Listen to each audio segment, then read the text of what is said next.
Hello everyone and welcome to the Break Run. My name is Frank. And I'm Sebastian. And we are here today to break down some of the recent theme park news. So we talked about in our video a few weeks ago about what's going on with Lightning Rod. Since then we didn't really have any information, but now we have official updates that RMC is coming in and making it a hybrid coaster and adding some RMC topper track to the ride. So Sebastian, what do you think about this? I think it will be phenomenal. Most of the times the ride was unfortunately not running. Yeah. And I think it was a bummer for a lot of fans. And yes, it was the fastest wooden coaster. We're not sure when it comes back up what it will be considered. Yeah. But I think it is way more important that you can ride the ride, that you can have some fun with your family. I was not fortunate enough to get to ride it on our recent Dollywood trip, but we got to see some nice pieces of the track. Yeah, it was kind of cool seeing it in person, where the whole lift was completely taken off. The brake run, they were working on it, and they were actively working on it. There was many trees down, so they could actually get there and do it. But again, I am curious to see, is it now a wood coaster still? Is it a steel coaster? How is it going to be? Again, I kind of miss it's not going to be fully wood, but again, I'm glad to see it's getting some tender love and care, so it's not as much of a maintenance nightmare. Yes, totally agree. So next, speaking of coaster news, we want to talk about the VelociCoaster coming to Universal's Islands of Adventure. Another topic that we had mentioned previous here on the Break Run, and now they released brand new trains, the train reveal for it, and they look so nice. Yes, I was expecting the trains to be this way because back in Germany we have Terran, which looks similar from the tracks and everything. Yeah. So I was expecting the trains to be similar. And I've ridden the coaster. The trains are pretty good.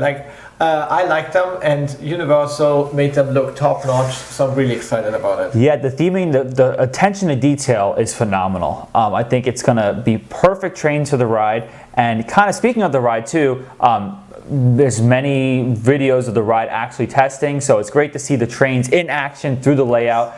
Flies through that second half of the ride. It just looks so amazing. It will be amazing. It will be such a good coaster, and I think it's a really good coaster because it has both elements. It has the fast pace at the end, but it also has the many inversions in the beginning. And I think it will be such a good and unique coaster for Orlando, and it will be one of the fan favorites. Absolutely. So speaking of Universal, we finally have an opening date set for Nintendo World at Universal Studios Japan. When is it going to be, Sebastian? It is February 4th. So it's really coming up real soon. It's less than 2 months now. Yeah, and which I know it was supposed to open up a little bit sooner, so it was pushed back due to COVID. But I'm still surprised to see how fast it's going to open up. And a lot of parks like SeaWorld and Busch Gardens are kind of waiting till COVID kind of gets better before revealing their new rides. But they're still kind of going forward, which unfortunately I don't think COVID's going to be behind us February 4th, but they're still going to go forward with it. I'm curious to see how it's going to work because obviously it's going to be super busy. Yes, it's going to be packed. Be crazy. I'm curious to see how they're going to handle it because from the video they released, the land doesn't look too big. It looks very condensed. So I wonder how that's going to work. But from the rides itself, the Mario Kart, Bowser Challenge, and the Yoshi Adventure, they look just such great rides. They look so good, and when you're actually looking at the concept art, you still don't think it's real. Yeah. We're all waiting for this because we played it as a child. So many people played Mario. I still play it. And to see it in person will be so amazing, and it will be so many memories that you can make. Yep, and I can't wait till they copy it and paste it here in the States. More coaster news. Indiana Beach is getting a new coaster, right, Sebastian? Yes, it is.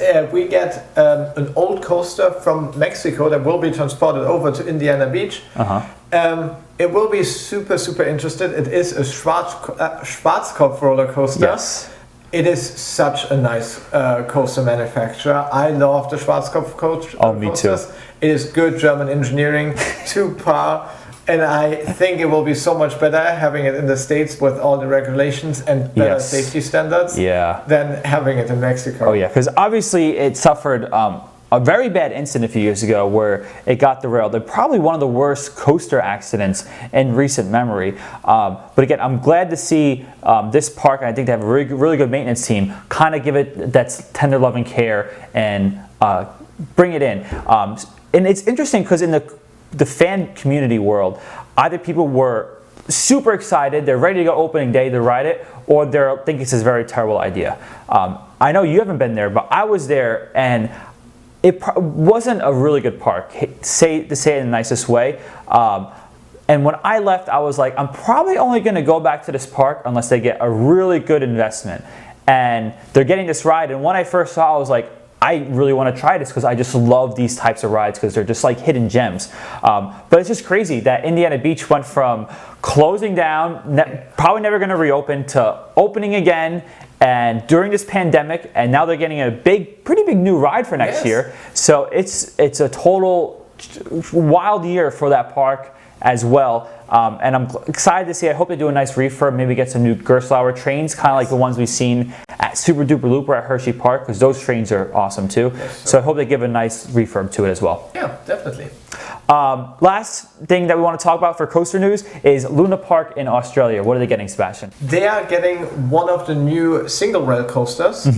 And it won't be an RMC, it will be an Intamin this time, and it will be launched. I'm so excited for it. And I think it's a good addition for like a small Luna Park. Like Luna Park isn't a big park in Australia, it's more like family owned, and like a lot of locals know about that park. And for them to get a small single rail coaster, I think it is a good investment, especially in those times right now. Yeah, and they're getting a big expansion at the park too. And what you were saying, the single rail coasters, they're on the cheaper side. They're very cost effective. So I'm most curious to see how this coaster model continues to evolve.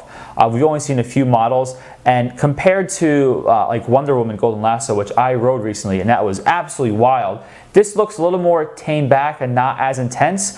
Again, I'm curious. I'm excited to see how this coaster concept continues to evolve, and now we're getting different manufacturers involved too. These, I think, are going to continue to explode and pop up as the future goes on, because theme parks are going to want to spend more cost-effective coasters. So this is the perfect option for them. I don't think we will see them at the bigger parks just because they don't have the same capacity yes, true. as the big rides. So I don't think like a Universal or Disney will build a single rail coaster unless it's like a quadruple dwelling coaster.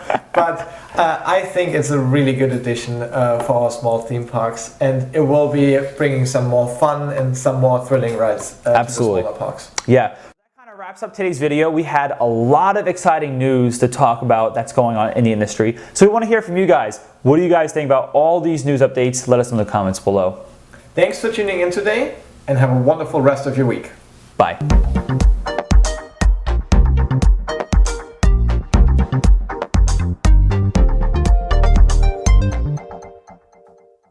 So